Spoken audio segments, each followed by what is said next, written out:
Hello there people, this is Ryan here. And this is Other Ryan here. And today we're going to be discussing once again another fan theory, and this one was submitted by Le Queen. So, thank you very much for your submission.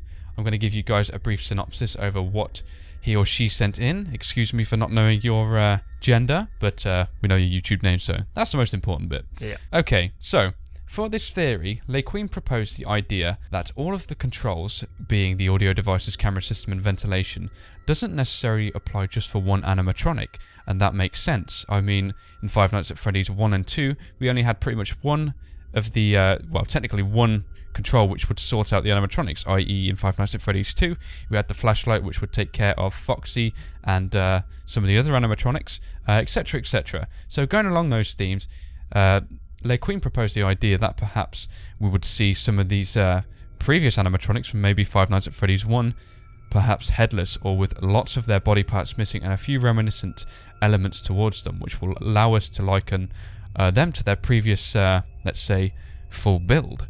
And with that said, we're going to jump straight into this in just a moment. But before we get into this theory, be sure to like the video and also follow us on Twitter. We recently started an account and we will be posting on there regularly. So this theory is kind of based on the lines that there is more than one animatronic within the building. What do you think about that?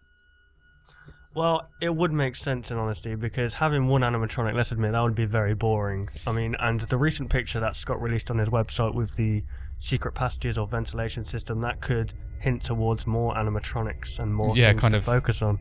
You mean almost taking these different routes that's kind of allocated to the older animatronics rather than them being in the main ones? Because you'll find that in the Five Nights at Freddy's games, each animatronic has its own set route. Like some animatronics can't go in certain rooms, whereas some can. So maybe the map layouts for certain animatronics and certain parts of the maps for others. Yeah, of course. That's a very good point.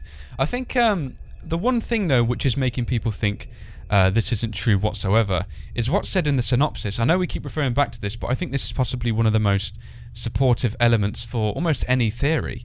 So there's a small portion which says that the attraction now has one animatronic. So this tells us that, of course, there's just one animatronic, and this might blow this theory right out of the water, and it doesn't count, it doesn't work. But we have to bear something very important in mind, guys. Alright, so we're going to hop back to Five Nights at Freddy's 2. Now, sometimes in the gift room, and also in the vent, you will see what is known to be the endoskeleton. Alright? And now what is very important with this element here is that when you've beaten night 5 and is it night 6 too actually? When do you unlock the custom night? It's night 7, isn't it? Yeah, night 7. So during night 7, i.e. the customizable night, you have a roster of 10 characters in total. But what's very strange is that the 11th character is not there. Where is the endoskeleton? We cannot see it as a playable character. And could this quite possibly mean that Scott does not class an endoskeleton as an animatronic? So put it into basic terms, the animatronics that we see in the games are considered animatronics, but the endoskeleton, the bare endoskeleton inside the animatronics, are not considered animatronics. So therefore, could Scott be using a paranormal kind of form to take over these spare animatronics in the back, like headless ones, armless ones, stuff like that? Or even just like maybe their robotic bodies. I mean, two images released currently. We know we can see the Foxy head most certainly. That's not on anything other than a light source. There's also one of Bonnie down the bottom of a hallway. But you see, when we're not seeing their full bodies. The same with Freddy. We're not seeing any of their full bodies. We're only seeing specific elements of them. So where are these other parts? We know they're not in that box. We pretty much know with certainty that box only contains animatronic elements from Five Nights at Freddy's 2. So where are these missing animatronics from Five Nights at Freddy's 1? There are other rooms in the game that we haven't seen yet, so who's to say that there isn't actual spare animatronics or, endoskeletons in there? They may not actually be for spare parts and stuff like that, but they may be parts of the actual attraction itself, like a part of the scare, and to make it look a bit more eerie and creepy and stuff like that.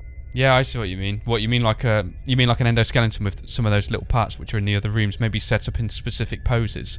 Yeah, like you see like wax figures nowadays. Ah, like, yes. Madame Two Swords for anyone in the UK, where that's pretty much just museum full of celebrity wax figures, and people go there to take pictures with fake celebrities. I don't know, but moving on from that, it could relate to that where it's set up so like you can take photos with these endoskeletons and stuff, like a family fun kind of thing.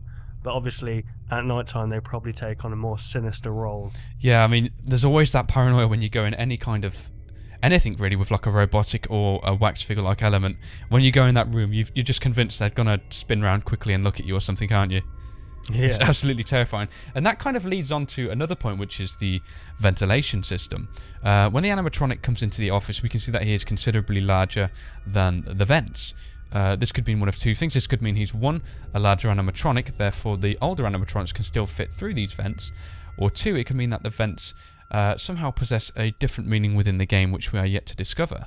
So, overall, we can say that the 3 different mechanics for the gameplay, surely we won't be needing all of those for just one animatronic. So that makes this theory pretty plausible, in honesty. Yeah, it definitely makes you think in a different manner. I mean, could these guys, i.e. when I say guys, I mean the older animatronics, could they still exist? But in a different form. I mean, it's highly likely. We know what Scott's like to twist things. But I think that is pretty much it for this theory, guys. It was a very interesting one. Thank you very much, Le Queen, for submitting your idea. It was a very good one. And yeah, that's pretty much it, guys. Be sure to keep sending in your fan theories, as we like reading through them, and who knows, you could be in the next episode. Most certainly, yeah. Alright guys, thank you very much for watching. Remember to like it, of course, if you did enjoy, and we'll see you on the next one. Goodbye, guys. Thank you for watching our latest video. If you enjoyed the content, be sure to show your appreciation by liking the video. To stay up to date with all upcoming content, be sure to subscribe